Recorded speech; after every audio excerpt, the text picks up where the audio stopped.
Oke, kita mulai. Assalamualaikum warahmatullahi wabarakatuh. Selamat pagi semuanya. Pagi hari ini. Oke, pagi hari ini kita mulai kembali perkuliahan pemrograman Mobile 1 secara daring. Ini masuk ke pertemuan ke-9. Untuk UTS sudah saya tutup tadi pagi per jam 7. Selanjutnya akan saya buka untuk UTS susulan.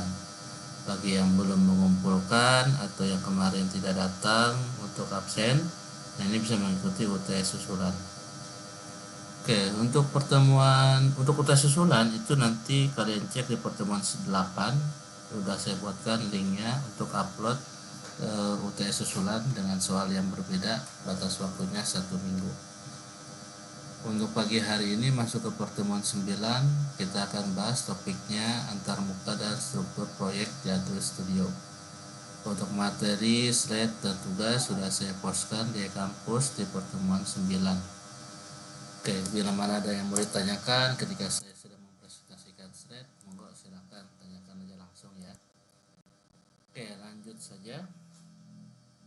Outline materi jadi garis besar untuk pertemuan pagi hari ini kita akan bahas tentang antarmuka, interface yang ada di Android Studio, dan juga struktur proyek kontrolnya di Android Studio.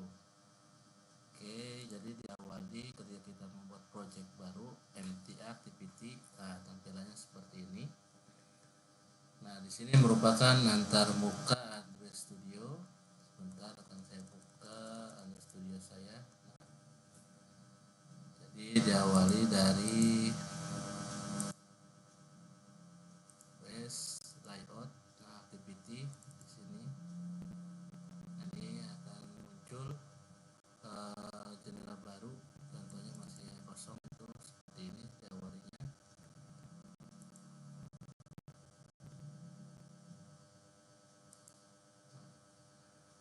Ini merupakan antarmuka atau interface yang ada di Android Studio, dan juga nanti ada bagian struktur kontrolnya di bagian project.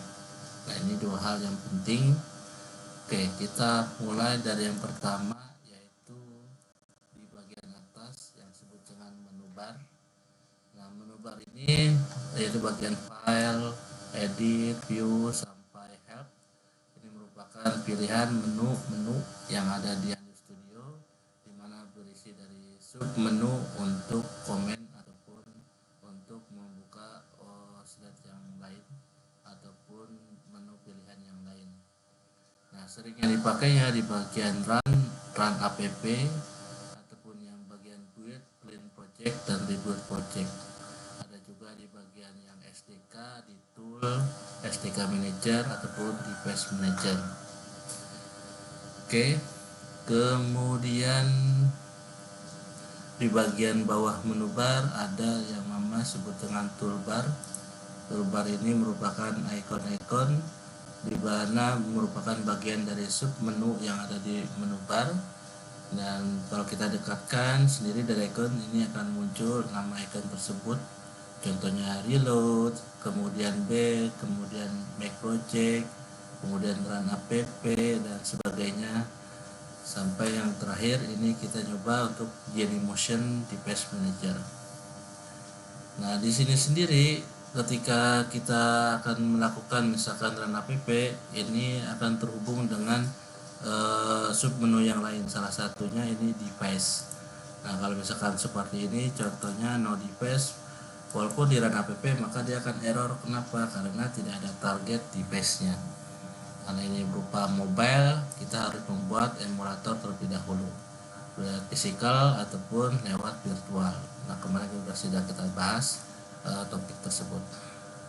Ini terlihat tidak file Android Studio yang saya share? Terlihat, Pak. Oke, kalau gitu selanjutnya setelah menu bar dan toolbar, tentu di bawahnya ini ada namanya struktur proyek kontrolnya. Mulai diawali dari project. Nah, sebelumnya kita akan masuk terlebih dahulu di bagian desain. Ada yang kode, untuk yang desainnya bisa lewat coding atau lewat desain kita bisa tambahkan project. Layout desain diawali dari palet.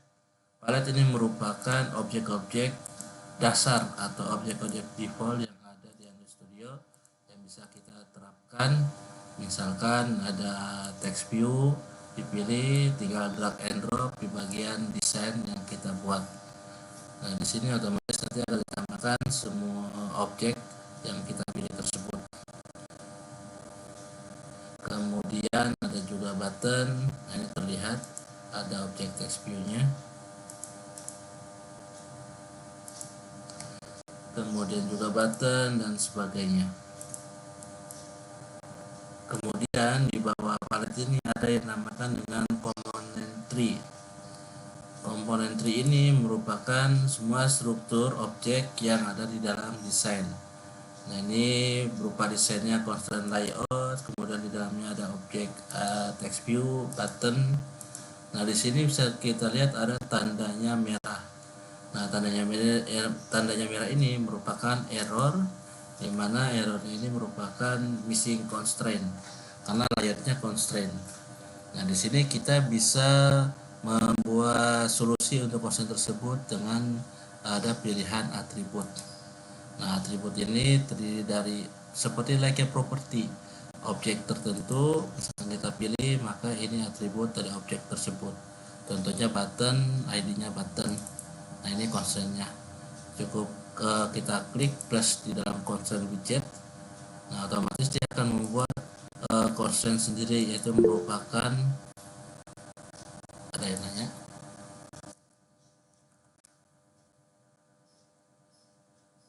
Oke, tidak ada. Nah, ini otomatis akan membuat constraint sendiri untuk tepian. Ada yang mau nanya?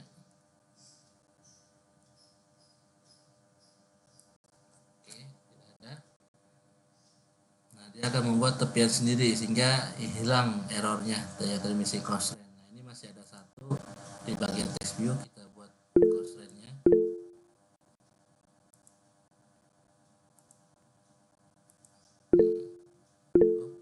Apa itu? Ya, ada yang mau ditanyakan?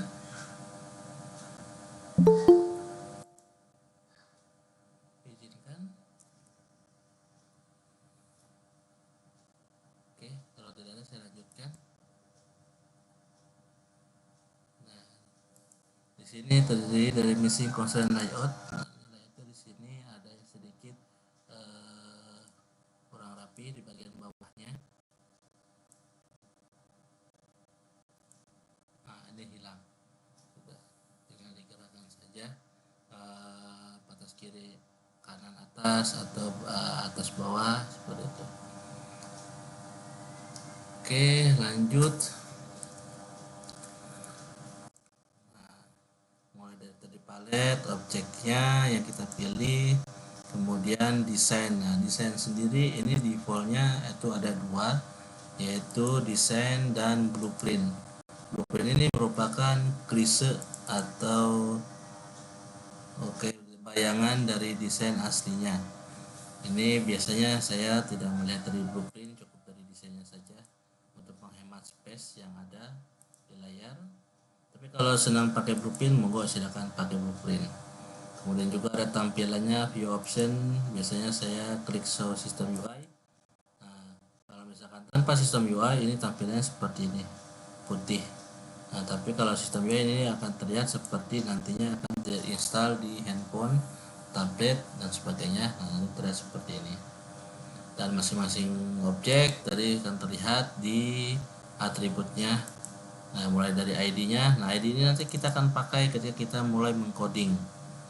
Nah, di atribut sendiri kita bisa melihat kalau kita split kodenya sudah terlihat di sini ada text view, di sini ada button, kemudian juga ada layoutnya berupa constraint.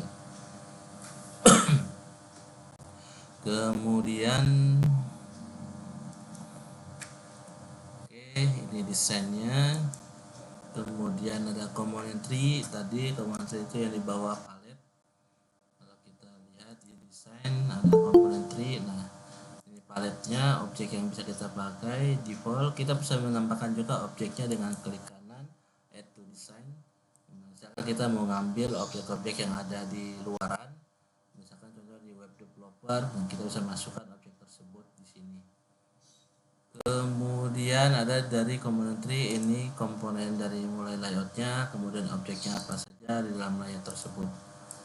Kemudian ada yang sebelah kirinya dari atribut. Nah, ini merupakan propertinya. Nah, properti dari atribut objek kalau kita pilih maka akan terlihat properti dari atribut objek tersebut.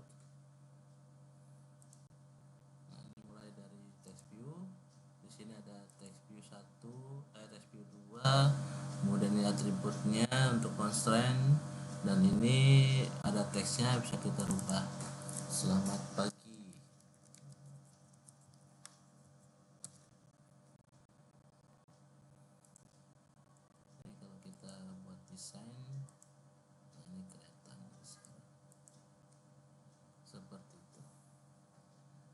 Kemudian banyak yang lain atributnya, bisa kita rubah warna, bisa kita rubah untuk tulisan fontnya dan sebagainya. Di sini tersedia di masing-masing atribut yang objek yang kita pilih. Kemudian di bagian yang paling bawah ini merupakan status bar. Nah, status bar itu berupa informasi dari aplikasi yang sedang kita kerjakan, mulai dari version controlnya. Ini ketika kalau kita mau upload ataupun mau dimasukkan ke dalam Git atau repository dari cloud. Kemudian juga to do, ini yang sedang kita lakukan apa. Kemudian problem, nah ini yang sering dibuka kalau misalkan ada masalah, misalkan tadi missing constraint atau ada yang hilang atau ada yang error. Nah, kalau sekedar tanda kuning seperti ini nggak masalah, berupa warning, masih bisa jalan, tidak masalah. Kemudian juga ada terminal yang sering dilihat kalau misalkan proses yang sedang berjalan itu apa. Kemudian juga locate juga sama seperti terminal. Kemudian ada app inspection, nah ini jarang digunakan. Begitu juga untuk profiler. Android profiler ini kalau misalkan kita udah migrasi ataupun ingin merge dengan API ataupun aplikasi Android yang lain. Di sebelah kirinya ada nama event log. Nah, event log ini sering digunakan untuk melihat proses apa saja yang sedang berlangsung. Nah, contohnya tadi terakhir error running app not target di basebound. Saya coba ini. Kemudian juga ada layout inspector, ini juga jangan digunakan karena nanti fungsinya layout inspector ini untuk melihat hasil dari emulator kita. Nah, kalau misalkan sebelah kiri atasnya yang paling sisi ini mulai ada yang Gradle. Ini merupakan sistem dari proyek yang kita buat berupa app-nya. Kemudian juga ada layout validasi. Nah, ini bisa terlihat gambarannya nanti kalau di handphone seperti apa. Kemudian juga di foldable, tablet sampai desktop. Kemudian di bawahnya ada device manager. Nah, ini salah satunya yang kemarin kita bahas, yaitu membuat emulator dari virtual ataupun langsung secara fisikal. Nah, di bawahnya ada device explorer. Nah, device explorer ini kalau terhubung secara fisikal, nah ini bisa terlihat sistem manager di handphone kita. Nah, prosesnya apa saja, foldernya apa saja, bisa terlihat layaknya seperti explorer yang terkoneksi dengan laptop ataupun komputer. Di bagian bawah ada emulator. Nah, ini akan terlihat nanti kalau menggunakan APD atau Android Virtual Device untuk emulatornya. Oke, nah selanjutnya ini mulai yang sebelah kiri atas, yaitu ada namanya project. Nah, sebelumnya saya akan hide itu disembunyikan. Nah, ini bisa terlihat supaya untuk melihat space ruangannya. Jadi bisa lebih lebar lah contohnya. Nah, paling yang kiri atas itu ada project. Nah, project ini merupakan struktur kontrol penting ketika kita membuat mobile, khususnya dengan menggunakan bahasa Java di Android Studio. Oke. Mulai dari struktur projectnya yang ada di Android Studio menggunakan bahasa Java, ini ada dua sistem file. Pertama app dan kedua Gradle script. Nah, app sendiri ini merupakan default bawaan dari Android Studio yang menggunakan bahasa Java. Dia akan meng-create yaitu 5 folder. Pertama manifest, kedua Java, ketiga Java generate, ini untuk sistem backupnya, keempat trace itu resource, kemudian yang terakhir kelimanya resource generate, ini file backupnya. Oke, kita bahas dari yang pertama, dari yang manifest. Nah, manifest sendiri ini ada source code atau coding berupa XML, berupa penggabungan antara REST layout dengan yang pemrograman bahasa Java-nya, main activity-nya. Nah, nanti akan dibundle menjadi satu source code. Nah, source code ini masuk ke dalam Android manifest XML. Nah, di sini nanti yang akan dijadikan APK file atau extension untuk installer di Android Studio, di aplikasi Android.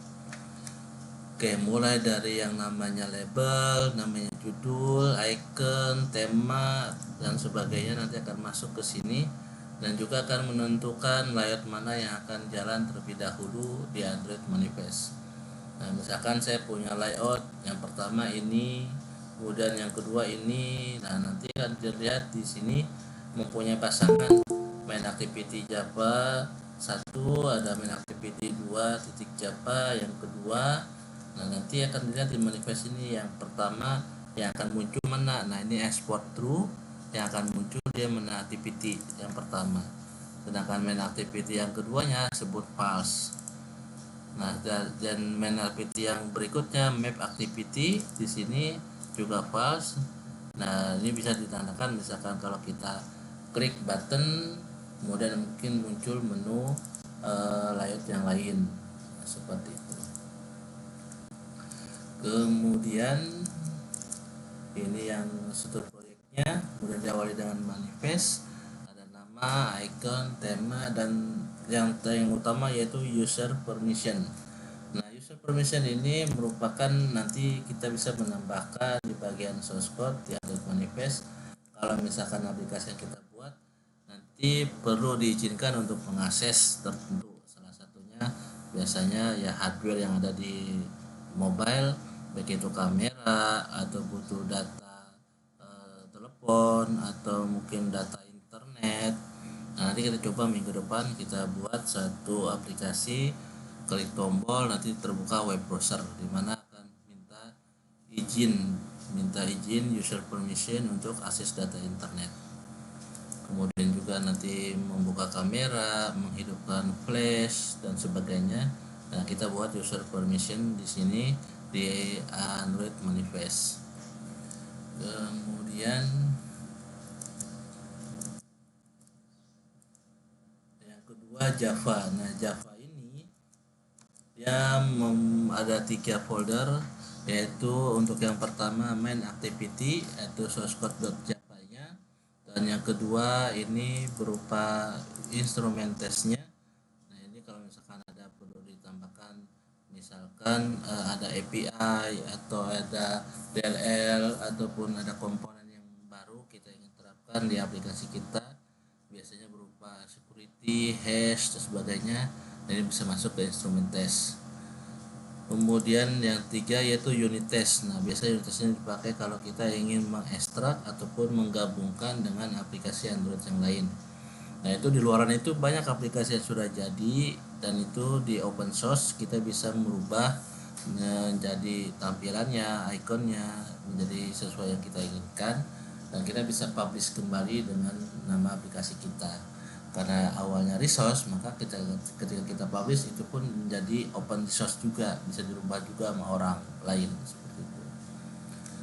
Kemudian, dan ini biasa berhubungan erat untuk yang paling utamanya yaitu main activity dengan layout. Ketika kita buat layout baru, contohnya saya buat layout baru, new activity, kemudian empty activity, dia akan membuat juga namanya main activity 3. Contohnya activity main 3 ini saya buat baru, finish, bahasanya Java. Dia akan membuat layout baru dan juga pasangannya activity 3. Nah, seperti itu contohnya.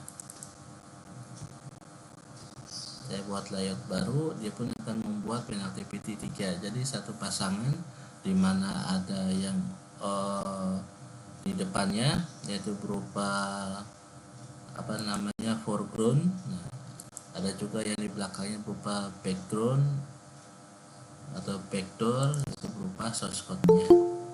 Nah, jadi kita nanti akan mengcoding objek-objek yang dipakai itu di sini. Bentar, ada yang masuk.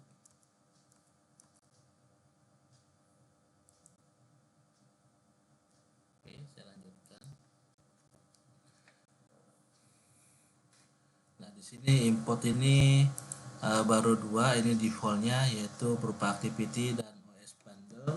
Nah, kita pun bisa mengimport di sini API ataupun dokumen atau file-file reference. Contohnya misalkan kita ingin membuat aplikasi terjemahan Google Translate. Nah, itu udah ada API-nya, tinggal diimportkan aja. Atau ingin men-scan barcode. Nah, itu bisa ditambahkan scanner barcode-nya di sini. Cukup nanti dijalankan aplikasi kamera untuk menangkap scan barcode tersebut dan diterjemahkan, hasilnya berupa string ditampilkan dalam bentuk text view. Kemudian ini yang folder Java-nya ada 3, yang kemudian ada Java yang debug yaitu berupa generate. Ini merupakan default untuk backup dari Java main activity yang kita buat. Nah, biasanya di sini yang di build config ini lagi open, ditunggu untuk Gradle untuk projectnya.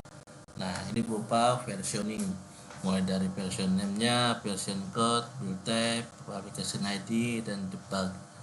Nah, bisa kita rubah juga dalam bentuk nanti bukan code, kalau ini lewat code. Bisa lewat dari source manager. Kemudian berikutnya ada folder res atau resource. Nah, res sendiri ini terdiri dari 5 folder, mulai dari drawable, mulai dari layout, map, value, dan XML. Nah, drawable sendiri ini berupa tampilan yang bisa kita tambahkan berupa gambar atau icon. Nah, contohnya misalkan kita ingin menambahkan icon baru, klik new, kemudian vector asset. Nah, ini kita menambahkan, misalkan ini ingin menambahkan gambar ikonnya. Jadi kita kumpulkan dulu gambar ikonnya, kemudian ikonnya bisa kita gunakan untuk menggantikan objek yang ada yang sudah kita pakai. Contohnya ini kakek nih. Oke. Next. Nah, ini akan ditambahkan di drawable berupa filenya XML, dimana gambarnya itu bisa kita rubah lewat code elderly.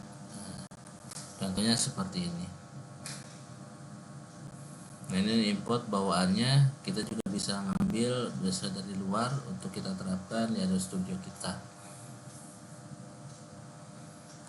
Kemudian ada yang sebut juga di drawable ini, selain vector asset ada image asset. Nah, image asset ini nanti masuknya ke dalam map.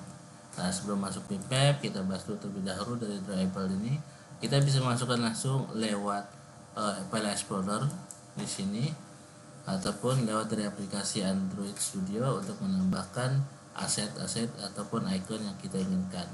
Nah, contohnya seperti ini di drawable. Nah, kita bisa menambahkan di sini. Itu. Kemudian ada lewat dari klik kanan di sini show in resource manager. Nah, kita juga bisa menambahkan lewat dari sini untuk drawable-nya, ditambahkan sesuai keinginan kita mau buat seperti apa. Nah, misalkan tadi ada gambar kakek. Nah, kita bisa menambahkan icon tersebut misalkan di objek kita di layout. Sini layoutnya kita buat ada namanya palette, kita buat lagi widget. Nah, ada image view.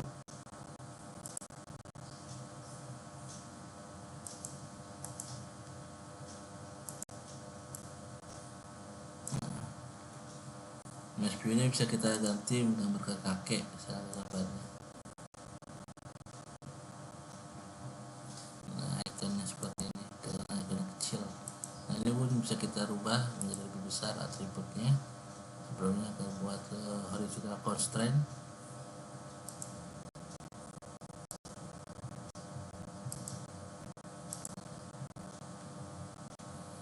Nah itu bisa kita rubah gambarnya dari besarannya. Di sini lewat ini namanya, nanti kita lewat coding. Ini lewat marginnya, lewat konten, padding, kemudian ini perubahannya, ini nama filenya. Enggak, ukurannya masih segini kecil, emang nggak bisa. Jadi misalnya ukurannya besar, gede, nggak bisa. Kemudian apa lagi? Ya layout. Nah layout ini bisa kita tambahkan macam-macam layout sesuai dengan kebutuhan. Kita mau buat berapa layout? Layout yang pertama, layout yang ketiga. Kemudian juga kita bisa menambahkan untuk layout yang baru, contohnya new, kemudian activity, ada yang mulai dari login activity, misalkan diawali kita buat login activity, finish. Nah login berarti kan ada username sama password. Nah untuk login di awal, nah dia akan juga buat di sini main activity-nya. Nah,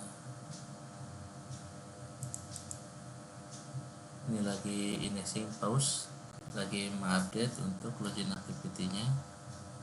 Nah activity loginnya sudah ada, dia buat login yang pertama.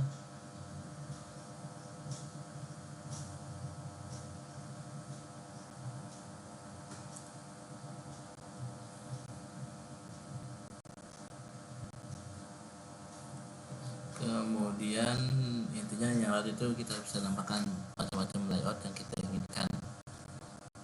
Sambil nunggu kita lanjutkan untuk yang map.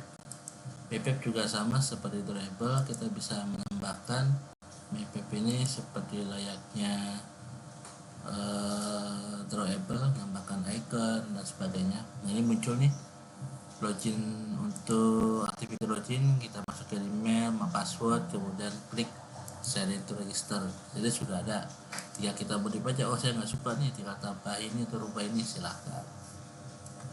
Kemudian ini source code-nya, kalau kita split, nah ada username, ini masih merah karena belum di default-kan, belum dialamatkan, atau sebut juga kalau bahasa Java itu dipointerkan. Ini menuju alamat mana, loginnya mana, loadingnya mana, masih belum di define. Nah ada juga yang bentukannya lewat dari sini di menu, tipe ukurannya 1240 dp, kalau yang berikutnya 936 dp. Jadi bisa dicek kalau misalkan nanti di desktop tampilannya seperti apa, kemudian di tablet tampilannya seperti apa, kalau di handphone seperti apa, seperti itu.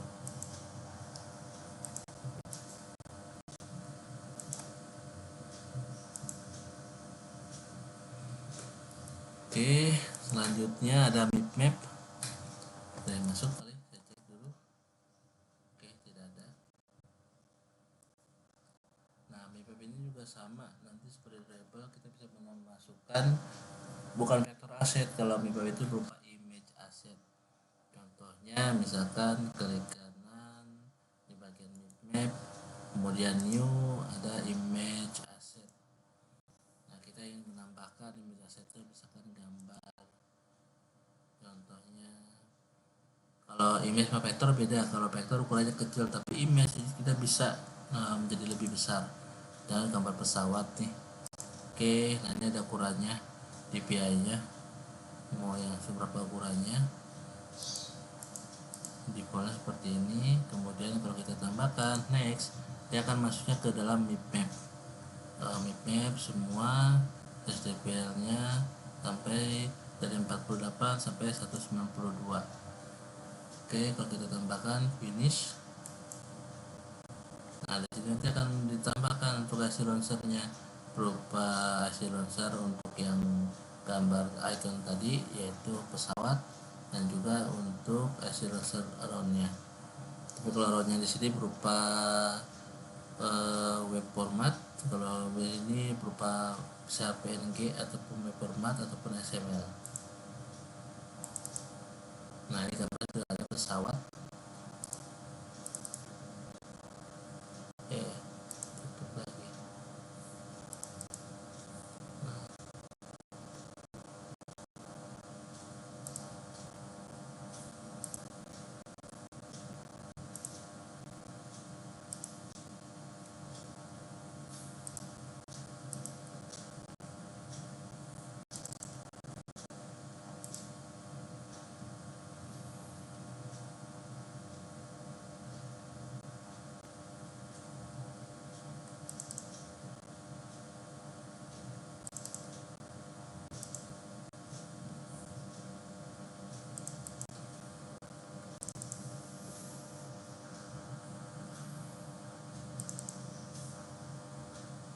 Kemudian berikutnya berupa value.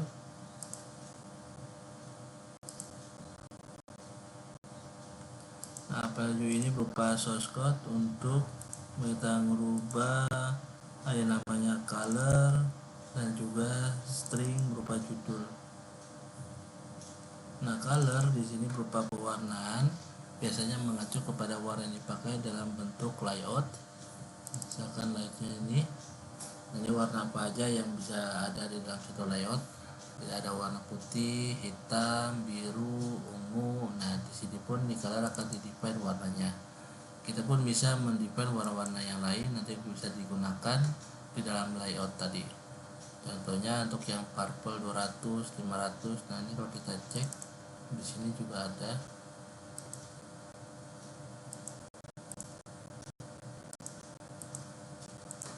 Nah masuknya nanti warnanya tersebut ke dalam Android manifest, masuknya ke dalam theme atau pertemuan temanya. Nah ini ada warnanya seperti itu. Kemudian ada juga string. Nah string ini berupa judul yang bisa kita pakai untuk app name, title activity, from email. Ini karena banyak nih yang sudah kita pakai gunakan. Nah itu judulnya ini dipakainya. Kemudian ada dimensinya hanya tambahan kalau kita buat dimensinya lebih horizontal, bisa untuk yang layout ataupun dimensi yang lain. Karena ini barusan tadi kita buat activity login atau login activity. Kemudian ada yang theme. Nah theme ini temanya yaitu ada dua, ada versi yang like, ada juga versi yang like. Nah ini sama saja, cuman bedanya lebih gelap sama lebih terang itu aja. Dan yang terakhir XML ini berupa backup rule sama data extraction, fungsi untuk membackup ataupun istilahnya apa ya, waktu membuat file cadangan untuk repository jika terjadinya crash, bug ataupun ingin balik lagi restore seperti sebelumnya. Oke, di bawahnya di sini ada namanya struktur. Nah struktur kalau kita buka dari atas yaitu Android app. Nah kita bisa lihat di struktur library-nya. Nah, di sini Android menggunakan API 34, SSL dari level 7 platform, ada Android Tujar, file supportnya dan juga REST jadi banyak filenya, resource-nya. Kemudian ada yang bookmarks, ini jarang digunakan, tapi bookmark itu fungsinya hanya untuk informasi. Dan build version dari app yang kita gunakan, versinya itu seperti apa.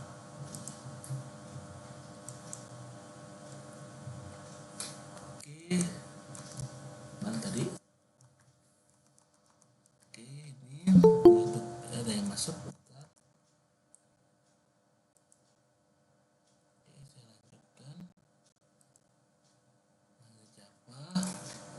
Strukturnya, kemudian restore-able untuk memasukkan icon, gambar atau vektor asetnya, Kemudian juga ada rest layout, cukup menambahkan layout yang ada. Biasanya empty activity diawali dari masih kosongan, bisa kita edit apa saja, atau yang sudah ada bisa kita gunakan. Contohnya login activity untuk aplikasi tampilan awal itu berupa login. Kemudian ada map map sama seperti yang drawable buat menambahkan icon gambar. Kemudian ada value terdiri dari color, warna-warna yang dikodekan untuk dipakai dalam bentuk tampilan layoutnya, dan juga value string untuk nama judul app name-nya. Oke, yang terakhir ini ada temanya ada dua, ada versi light, ada versi tag atau versi gelap, versi malam. Ini sama saja seperti yang tampilan untuk lanjut manifest. Oke, itu rangkuman dari keseluruhan untuk hari ini.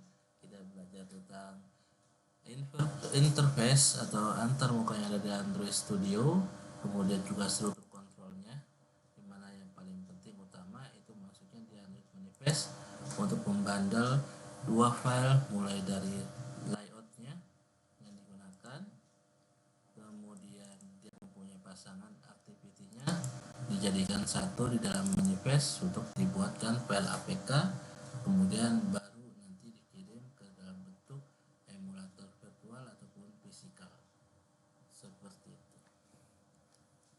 Oke, ini ada tugasnya untuk pertemuan 9. Yang pertama, buatkan resume rangkuman dari pertemuan 9 ini, dan yang nomor 2 jelaskan tentang Cradle Script.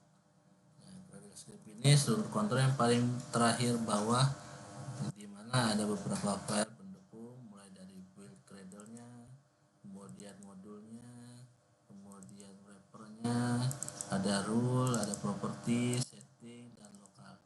Nah, kalian jelaskan satu persatu dari file pendukung tersebut, fungsinya untuk apa, kegunaannya di mana, dan ini fungsinya di Android Studio seperti apa.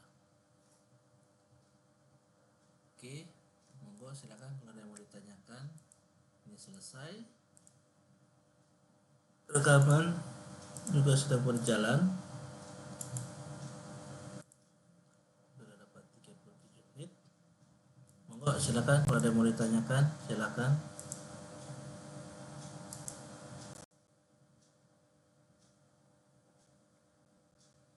Nah, kita coba minggu depan saat tetap muka di kelas kita buat layout baru yang tidak membuat default bawaannya berupa constant level atau constant layout.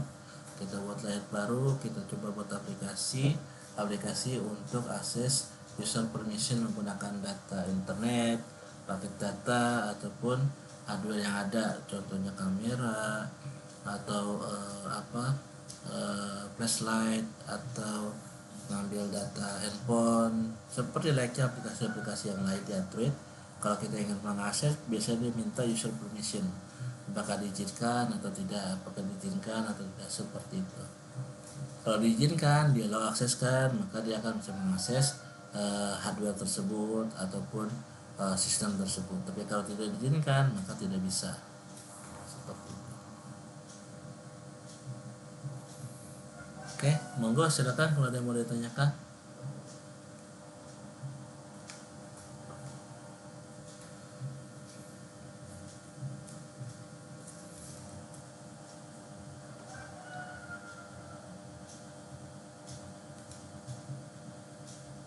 Bapak, maaf izin bertanya. Iya, silakan. Untuk tugasnya dibuat PDF. Iya, boleh PDF, boleh Word. Yang penting dipostkan di kampus. Tugasnya masing-masing, tiap pertemuan ada tugas. Salah satunya ini di pertemuan 9 tentang antarmuka dan struktur proyek Android Studio. Ya, terima kasih, Pak. Iya, waktu diberikan masih panjang sebelum UAS. Jangan sampai lupa dicek kembali bagi yang belum. Kemudian nanti minggu depan insya Allah untuk nilai UTS yang kemarin akan sudah selesai saya nilai.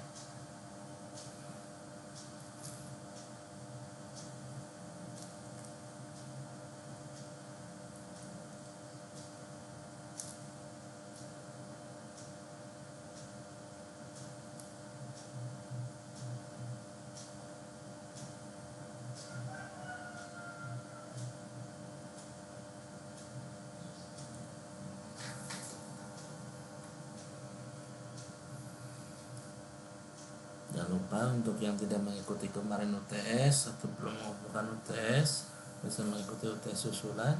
Sudah saya buatkan linknya dengan soal yang berbeda. Waktu yang diberikan selama 1 minggu.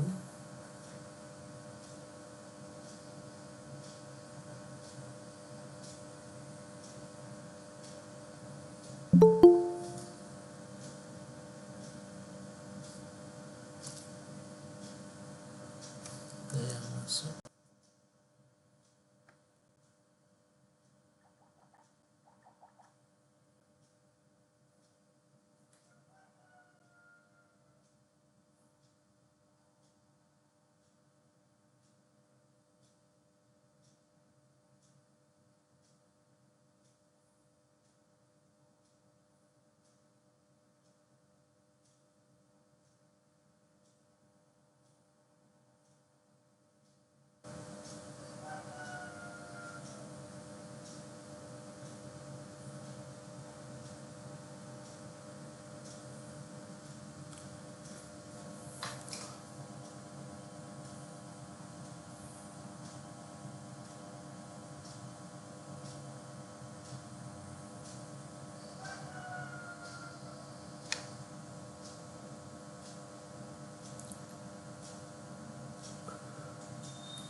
Oke, ada yang tanyakan?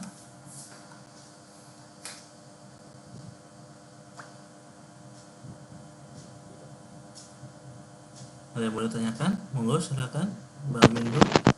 Ya.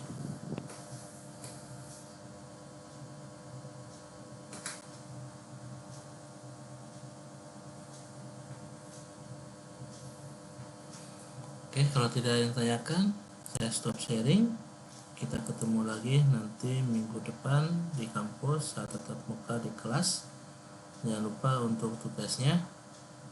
Dan saya tutup untuk kuliah pagi hari ini. Assalamualaikum warahmatullahi wabarakatuh. Waalaikumsalam. Waalaikumsalam warahmatullahi wabarakatuh. Terima kasih banyak, Pak. Iya.